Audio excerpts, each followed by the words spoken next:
And I think a lot has to do with how do we value life and when do we value life? And the answer is inconsistently. And for those in power who are making decisions, it's really for whenever it suits them and whatever aims and goals they'd like to accomplish. That's the voice of Yasmeen Silvia, National Field Manager at Population Connection, activist and organizer. She's today's guest on Press the Button, a Plasters Fund podcast dedicated to nuclear policy and national security. And now here are your co-hosts Tom Collina and Lauren Billet.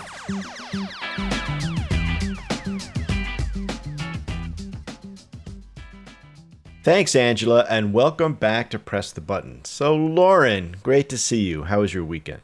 Hi, Tom. Right back at you. My weekend was great. My dad's in town. My family started celebrating my birthday that's coming up because I'm spoiled. So I went to a bookstore with my cousin. We had a game night at my house. It was just a blast. But how was your weekend, Tom? And also, I know that you are preparing to go on vacation for a couple of weeks soon. So what are you looking forward to? And are you doing any special preparations?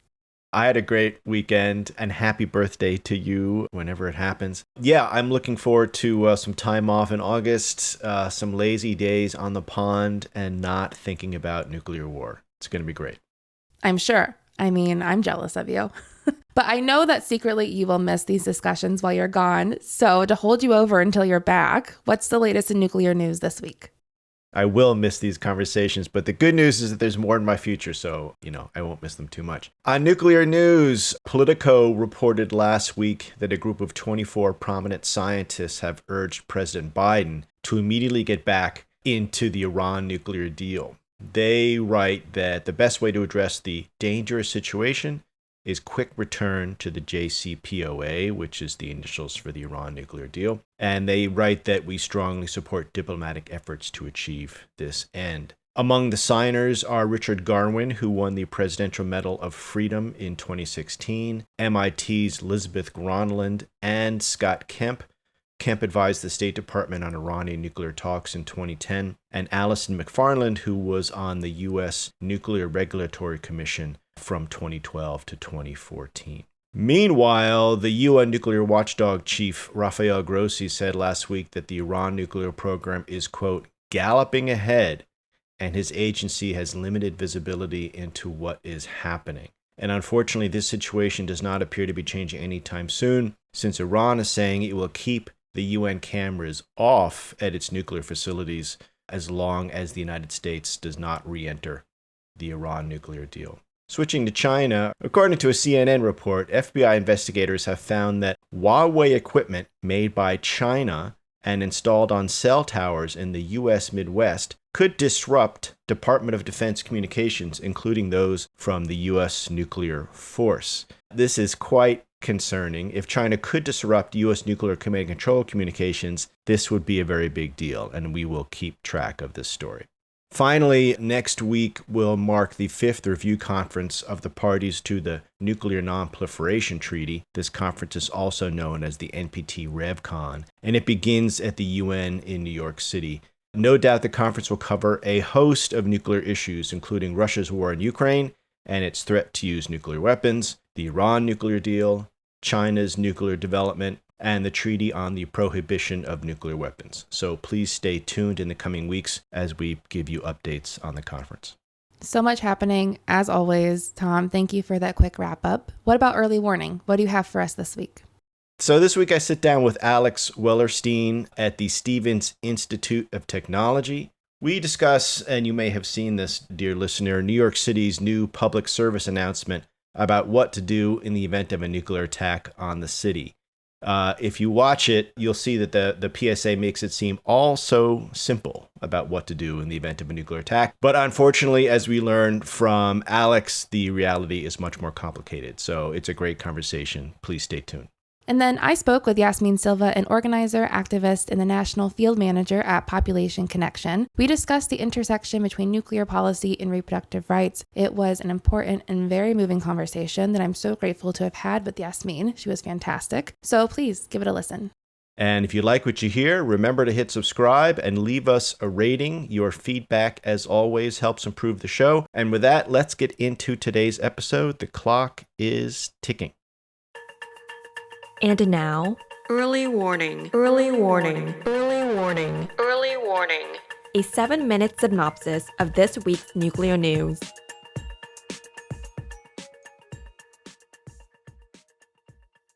Thanks, Jacqueline. The era of duck and cover drills and bomb shelters had seemed like a thing of the past. But Russia's war in Ukraine and President Putin's nuclear threats are making people worry about nuclear war again.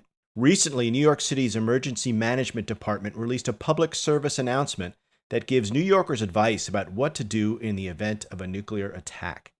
The video begins with the sound of sirens on an empty city street. The narrator says, "So there has been a nuclear attack. Don't ask me how or why. Just know that the big one has hit, okay? So what do we do?" Well, the video suggests a 3-step plan.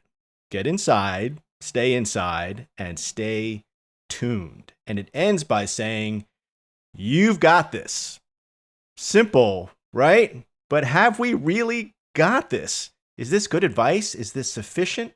Today we are joined by Alex Wellerstein. He's an associate professor of science and technology studies at the Stevens Institute of Technology. He's the author of Restricted Data, The History of Nuclear Secrecy in the USA, and the creator of NukeMap. Alex, thank you so much for being here today. I'm really pleased to be here, Tom. So tell us, what has the response been in New York City to this public service announcement, and what was your response? I've talked with some of the New York City public health people before, and they've emphasized to me, New York City is 8 million people of dozens of languages, many of which don't speak English at all. My own response is, I don't think it's a problem for them to do PSAs, and I think actually there probably should be more messaging on the effects of nuclear weapons and what steps one could take to potentially mitigate their effects. If we live in a world where nuclear weapons could be used, and we do, then that's a sensible thing to know about, even if the message is a sort of a dark one. I think that engages people in this issue in a really personal way. In terms of my own response about this PSA, I found it a little weak, but part of this is, I think, inherent to the messaging approach that they use. Part of this is the production of it. And in general, if I was going to have one quick critique of it, it's the making this seem like it's just like another little challenge. When, of course, anybody who sees this and knows anything about nuclear weapons, they probably don't feel like they got it. They probably don't feel like that's a sensible response to the magnitude of the disaster. And that's going to make them potentially reject the message, whether or not the advice is good or not.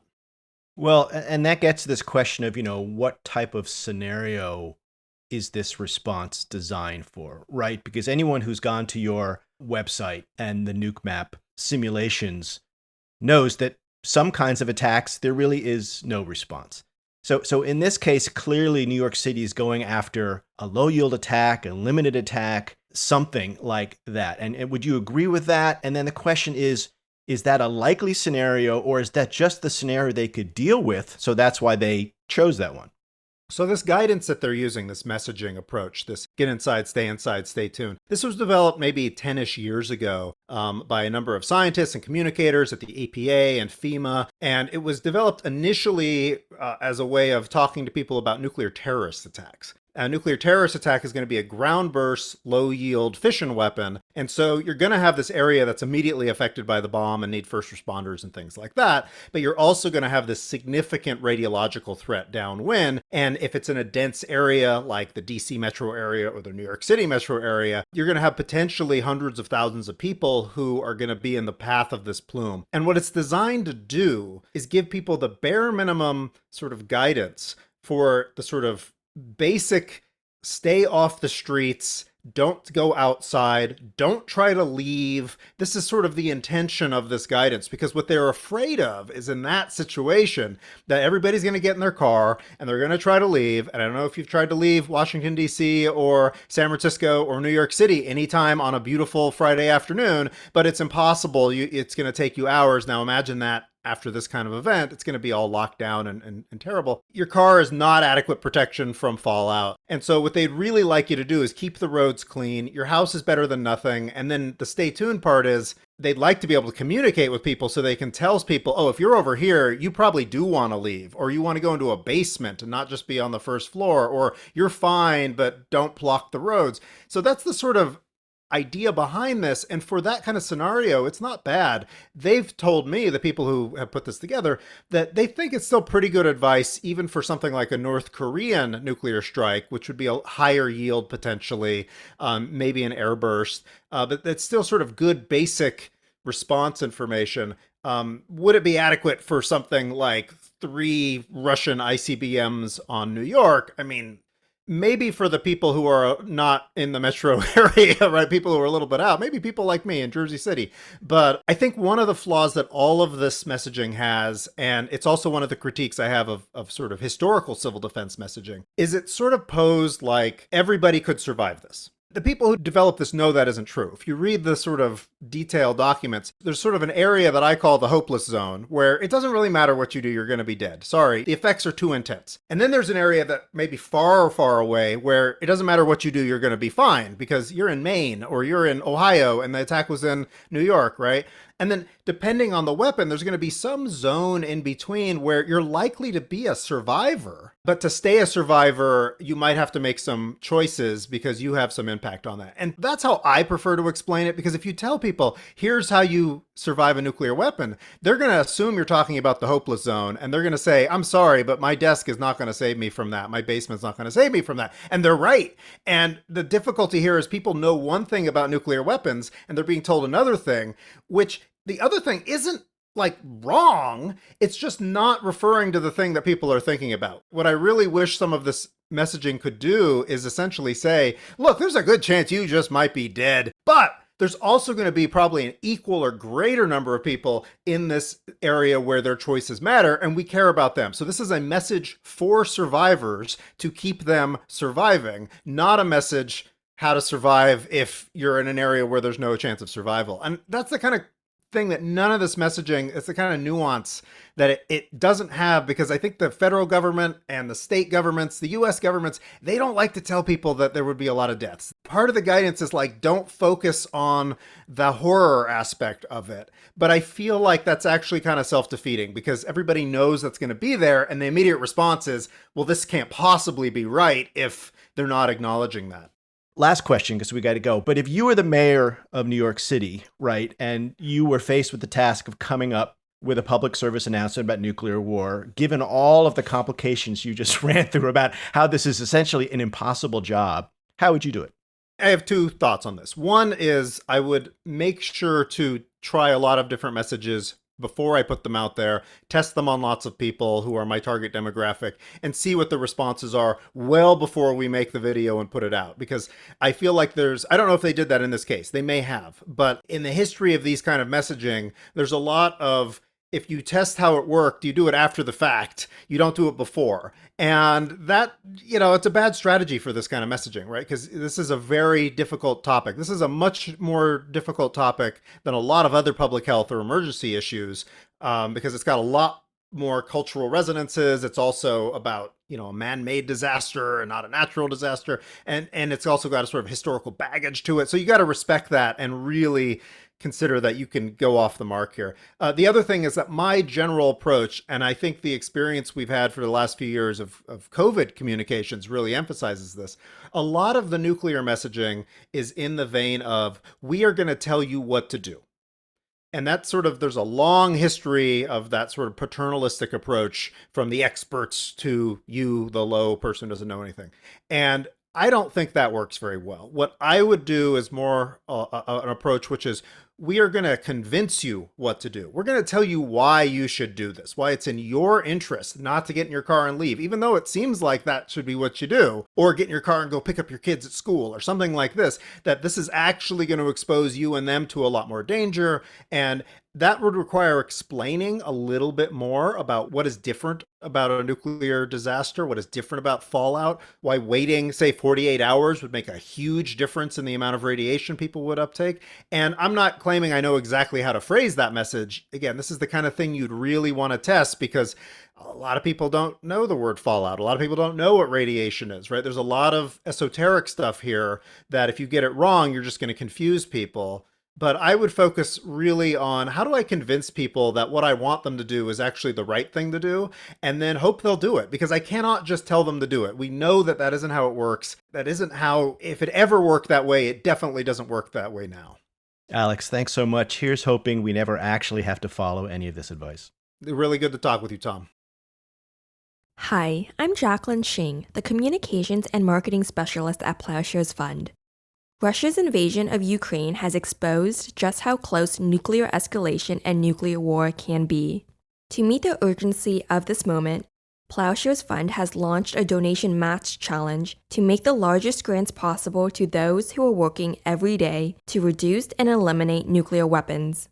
Right now, all first-time gifts will be matched dollar for dollar, and all new monthly gifts will be matched at their 12-month value. Or increase your giving and the full amount above your last gift will be matched. Go to plowshares.org/donate today. And thanks for listening.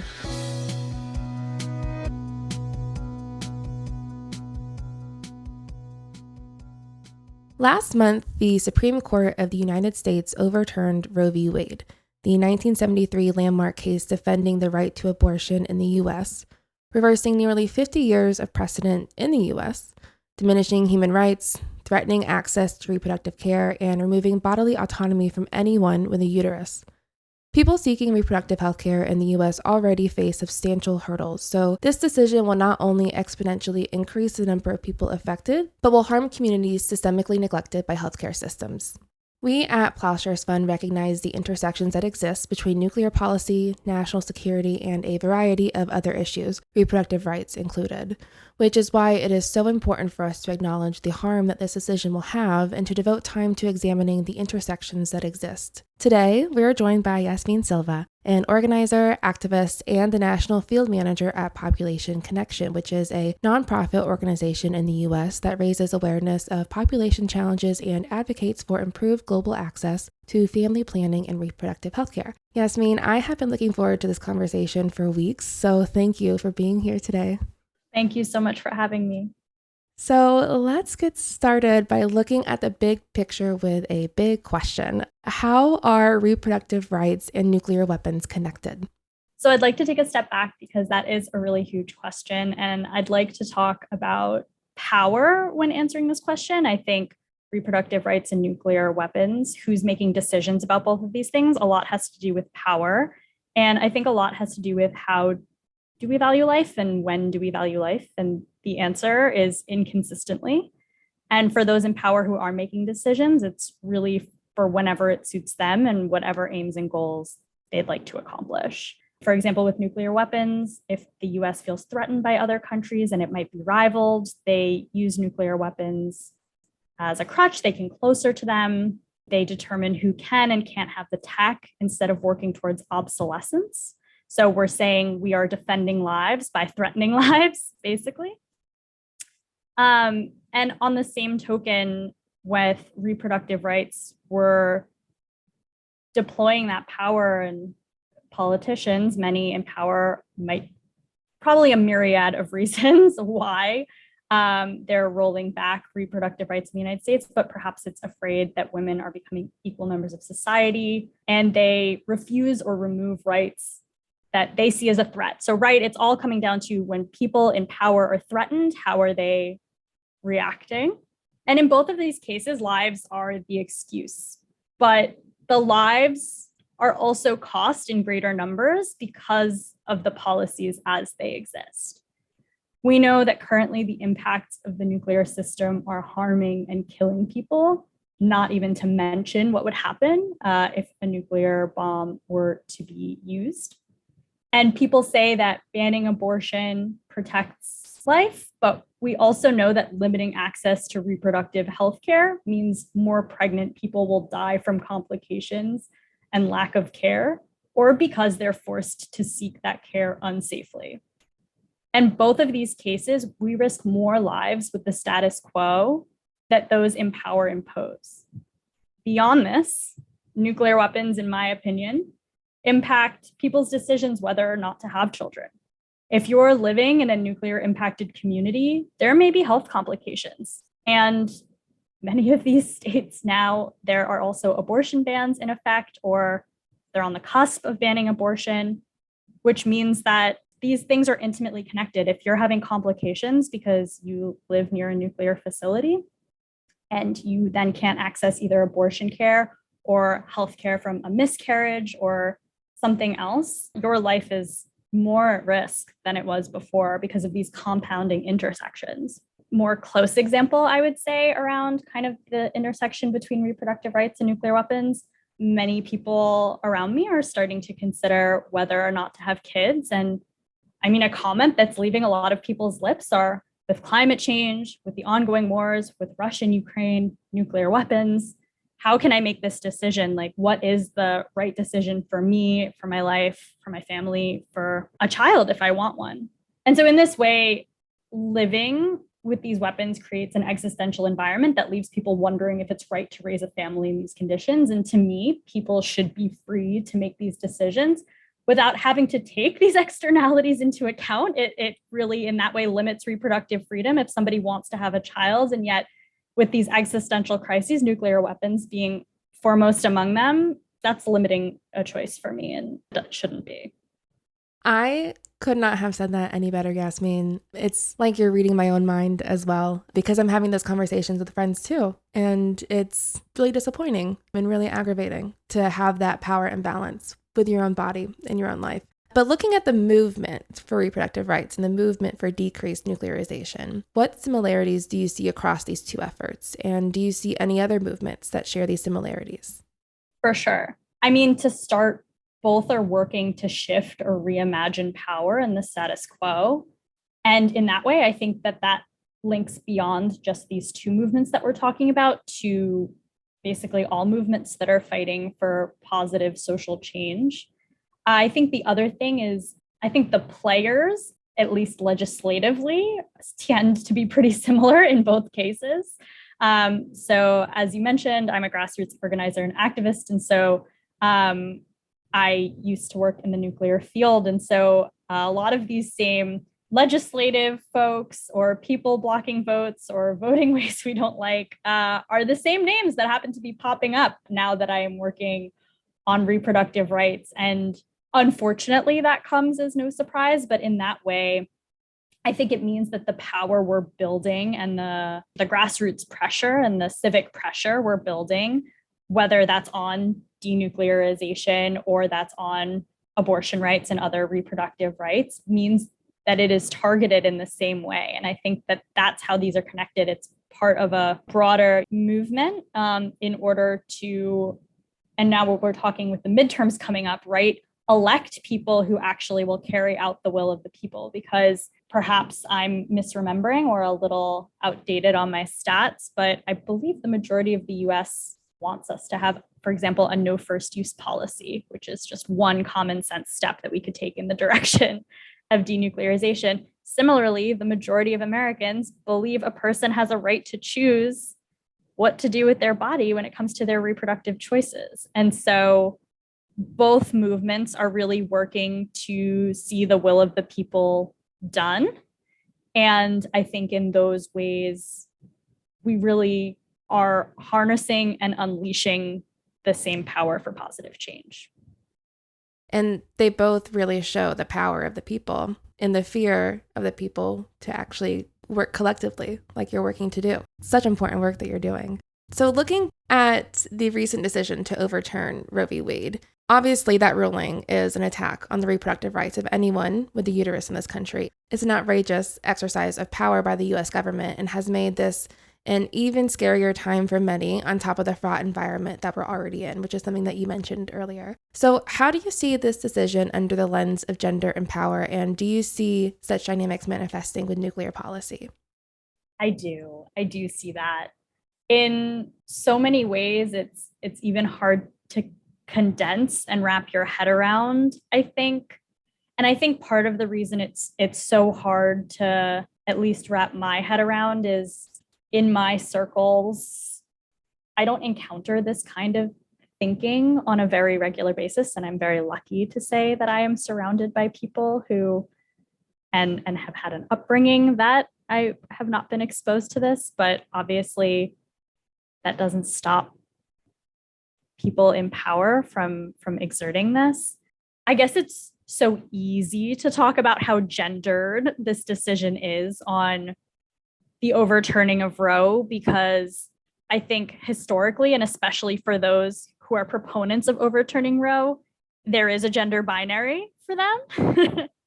And so this is truly to them like controlling women's bodies. This is a women's issue. There are gendered power dynamics here and cultural questions of what is, again, to use their framing, like a woman's role. I would think of it as like people with uteruses or those capable of getting pregnant. But when we do look at it in the way that they are doing it, to me, it's a war on women, again, to adopt their kind of framing, a condensing into biological means. It's not seeing a woman as a full person. And when we connect that to nuclear weapons, I've spent a lot of time talking about how I think nuclear weapons are kind of one giant masculine manifestation, and whether masculine source of pride or power. I mean, the language we use to talk about nuclear weapons is super masculinized. And therefore, I mean, to extrapolate a little bit, the fact that we're seeing a woman's traditional role venerated by these men of, oh, they should have kids and stay home. And yet that also means that they don't participate in the workplace. Their opinions aren't valued, et cetera. And then at the same time, nuclear weapons are kind of seen as this masculinized thing held above everything else. We can't question them. They exist, and therefore they will continue to exist, and we will use them in our security structure as they have always been used, even though we know that's shifted. We can look at history. And then even beyond that, to the power dynamics between countries that have them and don't. I mean, I think that countries that have nuclear weapons and are, quote, using them responsibly are seen as kind of this paternalistic guiding father figure. And we see countries that are potential targets that are under the umbrella of our benevolence, more feminized. And again, it's this same thing we're seeing in Roe, which is women can't make choices. People with uteruses can't make choices over their bodies. They need some paternal figure in power to tell them how, what, and when they are doing with their bodies, because they can't be trusted. And nuclear weapons, if you look at that system, I think it extends the same way, just on a global and nationwide scale, instead of an individual citizen or human-wide scale. I'm speechless. That was so well put, Yasmeen. And I was nodding along with everything that you were saying because it just all makes sense. And it's something that I've seen as long as I've been in this field, and even since I've been in college, and just looking at the relationship between those two countries, like you said. And I remember the first time that I learned a feminist theory in my IR theory class, and having everything so clearly spelled out for me, just as you did. It just all makes sense. And a lot of us, half of us, more than half of us in this world know that and experience that. So wonderfully put. Why do you think that it's important for people to be aware of these intersections between nuclear policy and other issues? It's a wonderful question. And I think I alluded to it a little bit, but happy to spell it out a little more. I think when we're looking at the solutions to these problems or these questions we're asking, so how can we make the world safe from nuclear weapons? How can we make sure that people have reproductive freedom and bodily autonomy in a world, in a country specifically, right, with a US lens, in a country that gives outsized voice and power to those with money or a vested interest? To me, the way to counter that or overcome that or surpass that is through people power. And realistically, in a given day, people have different priorities. People have different needs or wants or values. But when we come together, these intersections that make up an individual person's life inspires them to action. And so the more that we can draw these connections, I don't think, maybe unless you're living near a nuclear weapons facility, right, or something, like before I started working in nuclear weapons, my parents didn't think about it. They were like, oh yeah, I lived through the Cold War. That happened, but it's done now. It's not something that people think about on a regular basis. Frankly, those of us in the reproductive rights community saw the Roe decision coming, and my friends, my family were taken so off guard by it because they're not monitoring this. It's hard to conceive of something and then want to take action on it until it's impacting your life. And that's not because people are lazy. That's not because people are unconcerned. It's because we're overwhelmed and there are so many things to do. So for me, drawing out these intersections is such a strength because you are harnessing that concern, whether it's on immigration, whether it's on climate, whether it's on reproductive rights, whether that's on nuclear weapons. If we are able to draw these intersections, like I was saying, those same bad actors, those same politicians who are acting in bad faith on the whole, will be feeling the brunt of that power. And when we can weave a message together saying, when we care about one thing, we care about this other thing. When we're asking you to vote one way, we're asking you to vote in a slate of ways. How people want them to be voting, what changes people want them to make when they're in office. And so we only magnify our power when we are able to collectively articulate why these issues matter to us.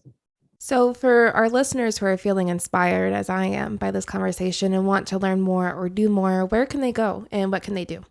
Donate to an abortion fund. I think that is one of the most instantaneous ways that you can make an impact right now if you care about abortion access in the country. I mean, the landscape is changing every day. Today's numbers are not right in front of me, but I mean, up to half of the states in the United States are slated to attempt to ban abortion, and donating to an abortion fund is a way you can help somebody get that access and that care that they need immediately. Now, that doesn't mean we stop there because that is a stopgap. As I mentioned, I think we need to be pushing electorally. We need to change. There's talking about intersections. I mean, there's a whole host of democracy reforms that we need to make in the United States, including eliminating the filibuster, but I will save that for another day. I think right now we need to be, cliche as it is, we need to be voting, and we need to be voting up and down the ballot. Yes, we need to be doing the most to ensure that we can legalize abortion at a federal level, but we also need to make sure that these local and these state bans are held at bay while we're working to make that happen. There are legislators right now who have said that they would like to see abortion overturned legislatively at the federal level.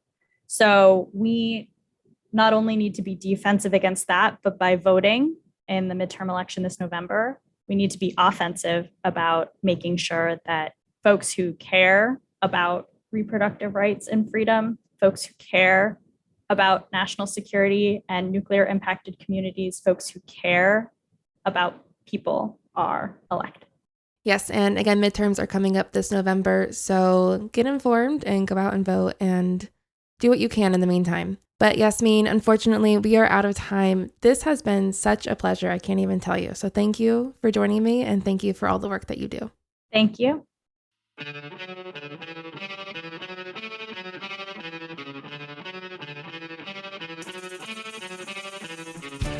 Thanks for listening to Press the Button. This podcast is produced and edited in Washington, D.C. by Lauren Billet, Angela Kellett, and Alex Hall. Audio engineering in San Francisco by Jacqueline Shing. Our theme song is by Lyrics Born and Poets of Rhythm, sampled with kind permission. Additional music by San Francisco-based bands 17 Evergreen and the Society of Rockets. To continue the dialogue and support our work, visit plowshares.org.